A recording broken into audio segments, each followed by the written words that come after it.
Hello friends, welcome once again to our YouTube channel. आज हम चरक संहिता पर लिखे गए कुछ महत्वपूर्ण टीका के बारे में पढ़ेंगे।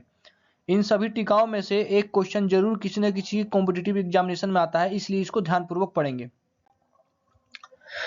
भट्टार हरिश्चंद्र ने 6ठी शताब्दी में चरक के ऊपर चरक न्यास नाम की टीका लिखी है।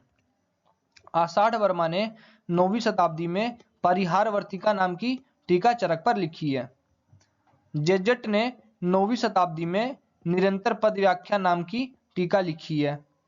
अमृतप्रभ ने चरक न्यास नाम की टीका चरक पर लिखी और इसका जो टाइम पीरियड है 10 से 11वीं शताब्दी। इसमें देखने वाली बात यह है कि अमृतप्रभ ने भी चरक न्यास लिखी है और भट्टार हरिश्चंद्र ने भी चरक न्यास लिखी है, लेकिन भट्टार हरिश्चंद्र जो है उनका काल जो है 6ठी शताब्दी है और अमृतप्रभ का जो काल है वो 10 से 11वीं शताब्दी है। ये विशेष रूप से ध्यान रखना है। नरदत्त जो कि चक्रपाणि दत्त के गुरु हैं, इनका जो समय काल है 10 से 11वीं शताब्दी के बीच मानी जाती है और इन्होंने जो टीका लिखी है वो बृहत तंत्र प्रदीप नाम की ग्रंथ लिखा है। अब हम बात करते हैं गयादास। गयादास जो है इनका काल है 10वीं शताब्दी और इन्होंने चरक पर चरक चंद्रिका लिखी है और सुश्रुत पर इन्होंने न्याय चंद्रिका लिखी है, इसलिए इनको चंद्रिकाकार भी कहते हैं, क्योंकि इन्होंने जो टीका लिखी है चरक पे उसमें भी चंद्रिका है और सुश्रुत में जो टीका लिखी है उसमें भी चंद्रिका लिखा है नाम के आगे, इसलिए इनको चंद्रिकाकार भी कहा जाता है। आगे हम चंद्रट की बात करें तो चंद्रट जो है उनका जो काल है 10वीं शताब्दी है और इन्होंने जो टीका लिखी है चरक के ऊपर उसका नाम है योग रत्न समुच्चय।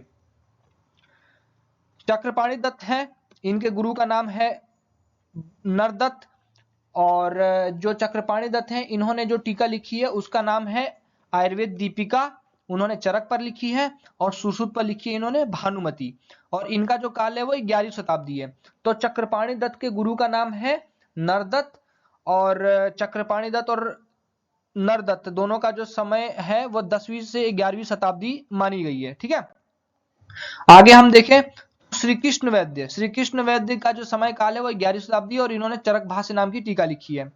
शिवदास सेन ने 16वीं शताब्दी चरक के ऊपर जो टीका लिखी है उसका नाम है चरक तत्व